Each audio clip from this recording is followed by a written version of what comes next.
Good morning. Welcome to the Long Live Alternative Parties podcast. Free Press Media Press Inc., an alternative parties books publisher, sponsors this podcast. I'm Andrew Bouchard. Welcome to the Long Live Alternative Parties podcast. Friends, today we have another exciting guest on our podcast, like we always do. They're from the RIPAC, and they're going to talk to us about what that is. So welcome to the podcast. Thank you. Thanks so much for having me and doing all these shows. In the hundreds now? That's great. Yes. We're glad to have you. I'm sorry. Okay. Yeah, I'm really glad to be here. I am forming a political action committee, which is similar to a political party. Okay. And I'm really happy to talk about that. Excellent. There's a lot of opportunity here. Excellent. So kindly tell our audience your first and last name. Sure. Nicolas Guillermo. Okay. Okay. Mm-hmm. And kindly tell our audience how you got involved in this political action committee. I created the PAC after years of studying the process due to the nature of my business that I've been involved in, which is a business that is related to ballot access. And because there generally have not been enough volunteers, a business model has rose out of that, and different types of consultants like myself can offer ballot access to a client for a fee. And generally, they discuss this with the client. They will sometimes help with even the drafting of the language or the resources for all of that, and seek to be what I would like to do is be a full service suite for helping any political action committees. But not quite there yet, but I'm working on that. And I got involved because of the nature of my business, where I realized that there was something missing, that there wasn't an involvement of the actual people involved so much in the political process. There wasn't any kind of unified vote or voice behind policy as people that are participating in that process of working in the signature collection business. And, in general, there's people from the left, right, and center in the space, even maybe anarchist people. And they would do the work for a business, and then they go home and have their own political thoughts. So I thought to myself, why isn't it just not us, but why isn't the public have an organization where we could discuss all of the various policies we would rather have changed in our state and our government, and then be involved in that process of drafting the legislation, filing it as a ballot measure, and participating in the signature collection process. I asked myself why that doesn't exist, because no organization is set up to provide that service, to teach people the overall process.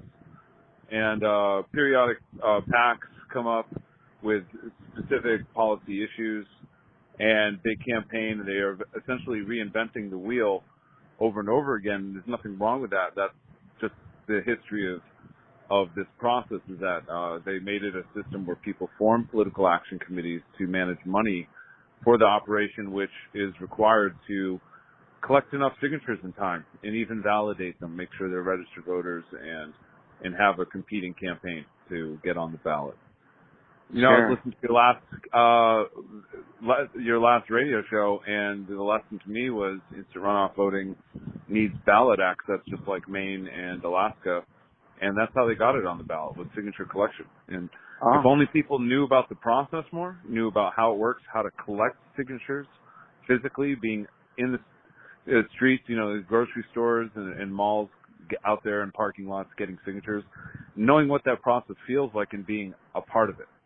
Because when that happens, we could actually challenge every single type of policy change that exists, and we don't have to wait for the government and some promise of a politician to get us there. And that's the difference between what I'm doing, is that it's actually more about the individuals of each political party rather than a political party lead. And if a campaign candidate could just run for office saying they would represent the people, how else would they better do that unless they had some system of consensus building and poll taking, and they would find out how the people really need to be represented. So it only makes sense to me the future is e-democracy, the future is direct democracy, and when we combine the two, And when we get online and we talk about our laws, and when we actually get involved and put them on the ballot, then we are becoming the new founders and framers of the Constitution we wish to see changed. And all the changes that we, can envision that would fix all the problems could be done by us. So isn't it funny? Let me ask you a question. You're doing the interview and I've been rambling, but let me ask you a question and to get your audience to think. The whole time, any candidate from any of these wonderful alternative groups, groups advocating things like alternative voting methods like ranked choice and so many other topics you could go into. Like when a candidate's running to say, I would like to get this implemented, which do you think is more effective? Or I shouldn't even frame it. Which is really most genuinely going to help bring us to the solution? Is it waiting for the politicians to be elected after we vote and promising us to get it done for us? Or ourselves being involved periodically, just temporarily, with a very small side time of our busy weekly schedules, going out and getting a few signatures for a ballot measure? And if we all did that in unison, if it's not even like the whole state, if a very, very small, minuscule percentage of the state, with the signature requirement threshold being how low it is, got involved, we could do this in next to no time at all, like an hour a week. Yes. An hour a week in most states, And California is the one exception. It would probably take about 1,000 people doing a lot. Actually, I think it was more than that. Yeah, we need several thousand people. But a lot of states like Arizona, where I'm from, it only take about 215 people when I did the math. And what state are you calling from? Texas. Again? Texas? Oh, yeah. So Texas, you all have initiative and referendum and charter amendments on the local level. And I went to Texas to help a petition once. Oh. And you all can change any law like ranked choice voting in the city there. You can actually do that through a ballot measure process and see. This is like the hidden information that neither politicians talk about. They don't really teach in political science courses and lectures in the college. They don't teach people certainly how to be involved in the process. So that's why it's so crucial people listen and share this episode. And anywhere my message comes out, it's not just me. When people learn this information, it's you. It's your audience member. It's their friend. It's anyone that they know that would say, I'd rather have a system where it's participatory, where I could change the fact of... You were saying? Yeah, so not 100% where it was cut off, but it was that, in general, everybody can look up their own state's ballot access rights and cities in their state. Okay. Pretty much every state in the country's got something going on in at least a major city. And with that, we have an open door to be able to help change any kind of policy we want. There's a ballot initiative process. There's a referendum process. There's what's called a charter amendment, which is essentially the same thing, but on a small local level. And furthermore, you are, and the listeners should be familiar with a recall. That is, yes, of course, the process to remove a politician. And there's also an interesting, very, very interesting process known as the citizen grand jury. Oh. Now, this is only available in 6 different states, and I do not happen to live in one of them, but I neighbor 2 of them, New Mexico and Nevada.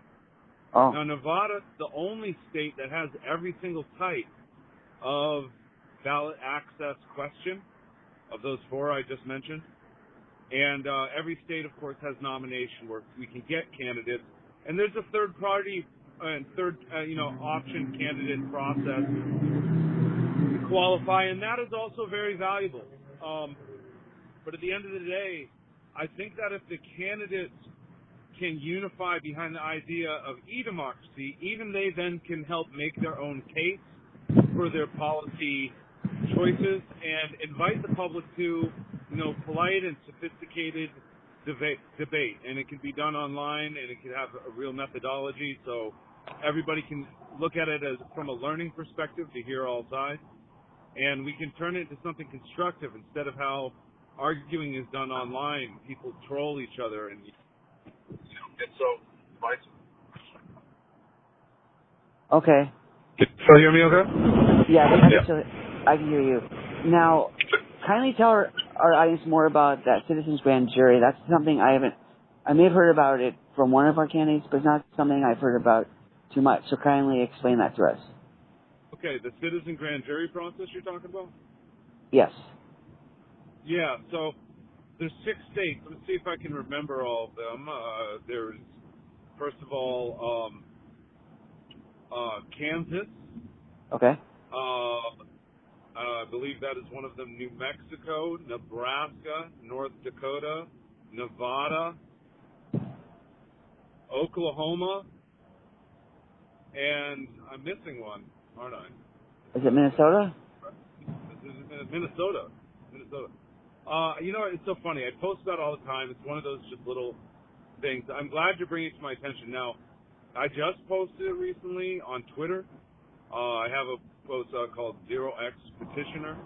Uh-huh. And basically also post about very interesting things related to cryptocurrency because I'm into it, and I believe that if your listeners look into it and what we can do with this stuff is we can not only figure out ways to, use this money, but the technology behind it can be used for, in fact, this industry that I work in, as far as validating signatures where artificial intelligence is implied.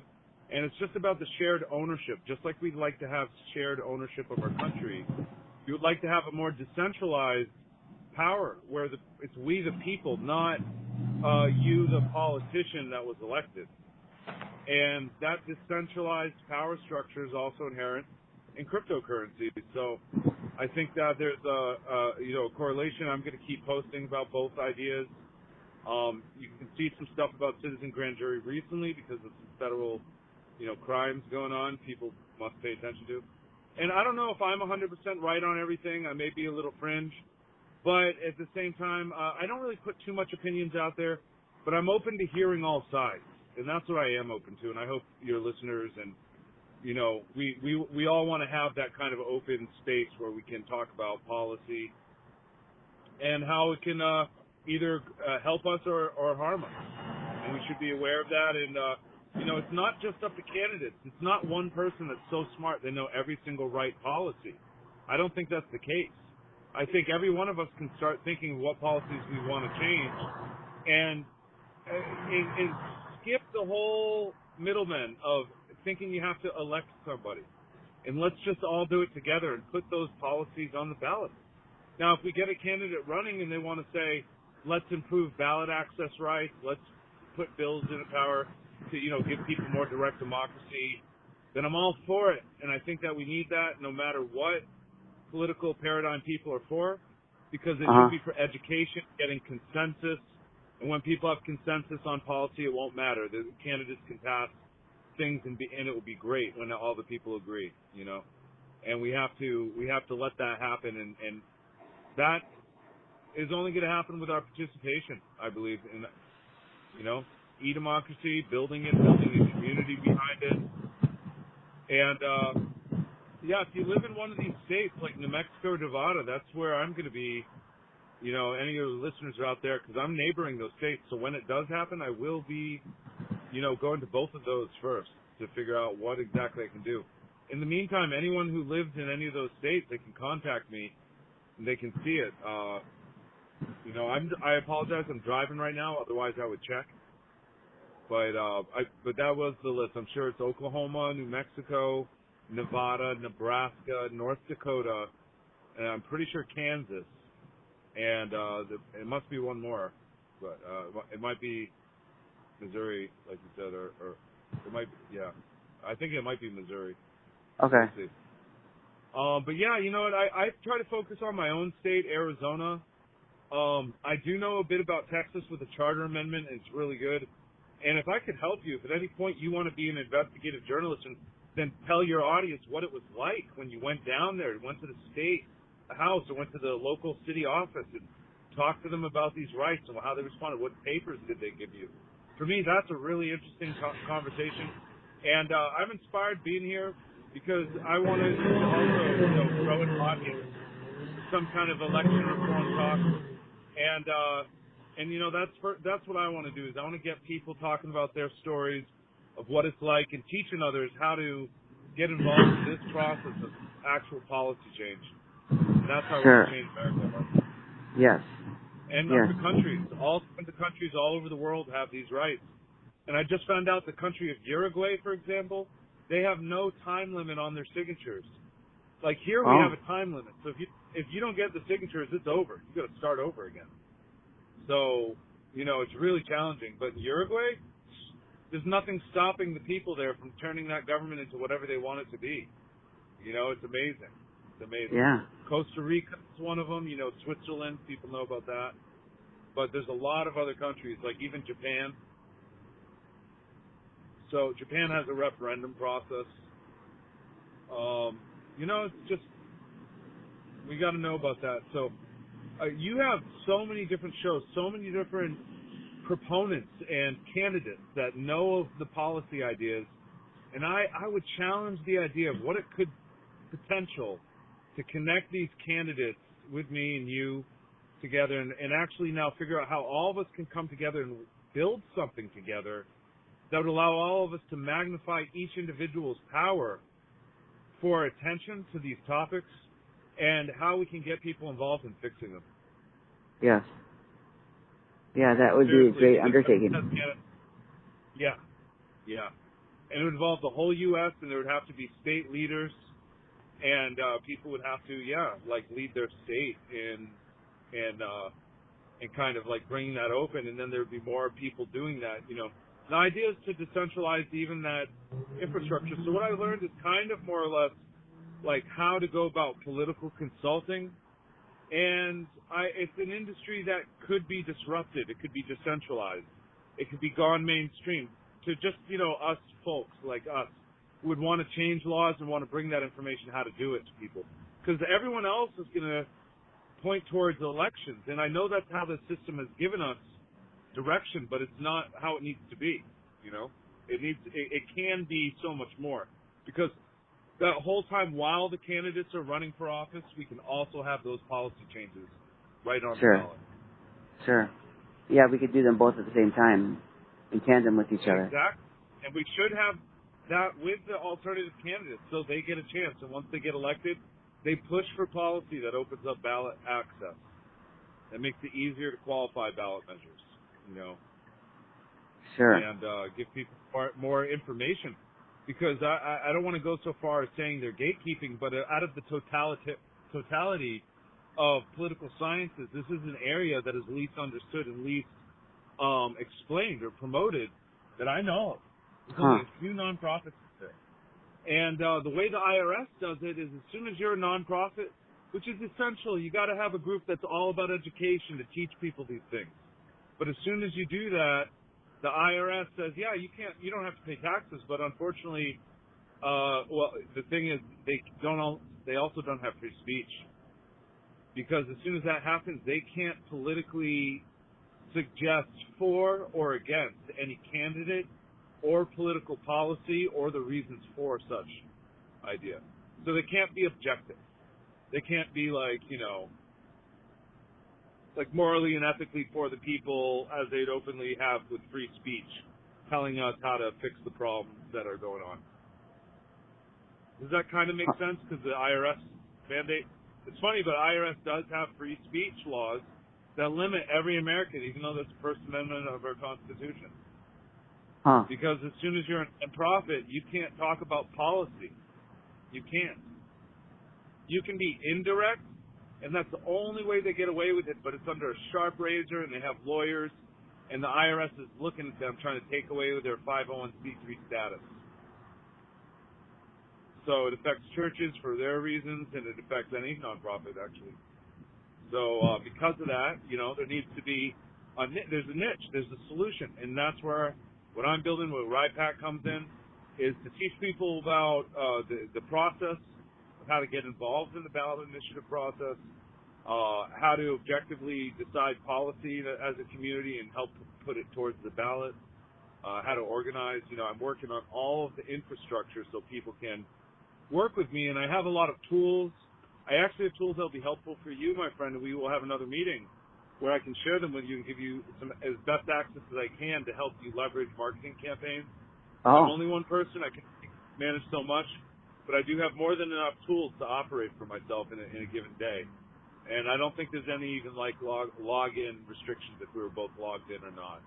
But I have some marketing tools, and what you're doing is essential because you are the hub of the information for this alternative voice, this alternative policy world. Sure.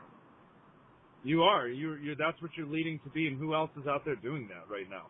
Like the mainstream media and even alternative media, they're not really bringing attention to those people that, if elected in this case, we're dealing with election law, or as I interject and suggest, if policy were voted for, that's the root of solving the political problems. Because with pretty much every problem in our world, you can root it back to something political that they're misspending, that they're mishandling, that they're misconducting, and they're just messing up at royally when you look at government and how it's run today. They're not doing it right. I tell people are bad. So that's essential to have that kind of media, and that's a different paradigm of media. I would say what you bring is constructive media, and to compliment you as well, because it's something that pivots on what actually potential could be possible. Okay? Yes, all that's a these great other way media junkies, all these media junkies, they just feed us fear. They just push the agenda. What's going to blow up the world next or destroy us next? How many horrible things are happening? And they don't go anywhere. Even if it's alternative media, you can turn it off because all it's showing you is more corruption you probably didn't want to hear.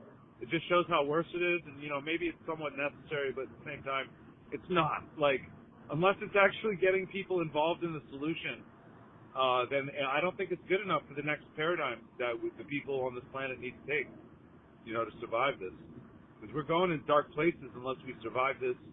And we don't need to talk about the problems of how bad it is infinitum, because we already know it's bad. We already all can agree it's really corrupt and bad. We need to talk about how to fix those problems now. So getting the right alternative candidates is awesome, but also building campaigns around that. Like, I want to help you and every candidate I imagine that's out there really understand what they could do as far as building a campaign, as someone who, can help them brainstorm working in this industry for so many years, since 2005. No, since 2000. 2000, I started doing door-to-door fundraising and organizing, and 2005, I started doing ballot access, ballot initiatives, referendum, recalls, and some candidate nominations. So how can people get in touch with you if they want to learn how to do this stuff better? Well, I do want to be on Twitter, doing a little Twitter storm out there with some of the higher up people, influencers, because honestly, whether they respond to me or not, if I keep tagging them, if I have a crew of people, when you know why, like who to tag and what we should be saying to them, if everybody's kind of organically, hitting people up, hitting up influencers to be like, hey, you can help us. You can help the people. We want to see you look into direct democracy more, That's where I'd want to not only connect with people following, but to engage them to say, hey, look, now it's your chance. Tell one of the people who's in office what they should change. Help promote one of those alternative candidates. Share their tweet. Help promote that policy change with me and help us. I'll help you. I'll help anybody, really. I want to sit down and do some roundtables where we get into real political science and open up each of our individual states' election law and start looking at it over a course of a few hours and take the time to make a seminar out of it where people learn how they can file these ballot measures, how they can even run for office as a candidate if they had the time and energy to do that, how they can get on the ballot and how they can get policy on the ballot. Because ultimately, I think that's the paradigm shift that's needed, whether candidates win or lose. And when candidates embrace that, it's almost like the art of Zen. The art of Zen, where they say, do not seek to grasp that which is there, because the more you seek to grasp it, the less it is. It's like one of those parables. So it's like a candidate. If anyone wants to run and just talk about the actual policy that makes sense, start investigating your ballot access. You might find you're going to like running for office and talking to people about ballot measures that you could help legislate, so to speak. You can help draft. I can help you learn how to draft model legislation, and we can all go to work. We could all take time once a week, once every couple weeks, and stay in touch learning how to draft policy. And basically we could stockpile a whole stack of potential ballot measures for our areas, and that would just give us tremendous opportunity. Once we could, figure out the organizing properly, we would be able to, get actually theoretically multiple ballot measures qualified at the same time. So that is a game changer. Yeah, because people don't think long term in this industry. They all come out with their individual packs. But if people organize around the process, and we have a community that has like really one code of understanding, which is, organizing a critical mass for this process, then we would be able to qualify any kind of policy changes we want, anytime. And the amount that we need is less than a political party, or it's about the same. A political party is about 5% of the registered voters, and so is a ballot measure. And a citizen grand jury is even less. Oh, wow. A citizen grand jury is under 2%. Yeah. At least last I checked. I think it was New Mexico I had thought. Yeah. So I contacted you through Facebook. What is your handle on Facebook for our audience? It's actually Nicolas, Nicolas. Okay. Crypto Guillermo. It's spelled Guillermo.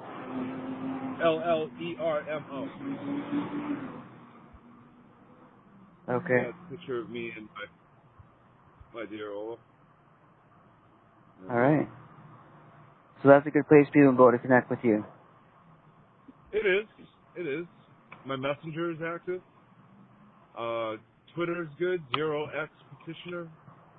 And if I could have one other statement, follow me. And if anybody's out there, if anybody has a type of career that's like temporary, they travel. I run petition drives in California, and later this year we're going to have petition drives lasting all the way to the next presidential election. And I hire people, I manage petition drives, I teach about it, and that's the whole thing. Like, I've been working in this industry, and I still am. So if anybody is also interested in that kind of interesting work in the field that pays well and allows you to pay yourself to travel California a bit, but yeah. Okay. Sounds good. Sounds good. All right, sir. Thank you for coming on the podcast today. We appreciate you talking about your ideas with our audience. Yeah. Now, were there any last questions before we kind of finish here? Do you think do you have it set up where your audience can ask questions? They can. We don't have. That's why I gave them your handle. So if they do have questions, they can get in touch with you there. So that would be the best thing if they want to get directly in touch with you. Yes. Excellent. Well, thank you so much for your time. Of course. If you don't have any other questions, I'm very happy to have had the chance to talk. And again, sorry for the interruption, but I'm glad we were finished up. It all worked out. That's okay. We made it through. Yeah. All right. We wish you all the best in your personal and professional endeavors. Thank you. Thanks for doing what you do. All right. Take care. Yeah, you too. And connect with me on Twitter, and I'll share your stuff. Okay. All right. Sounds good. All right. Peace. Bye now.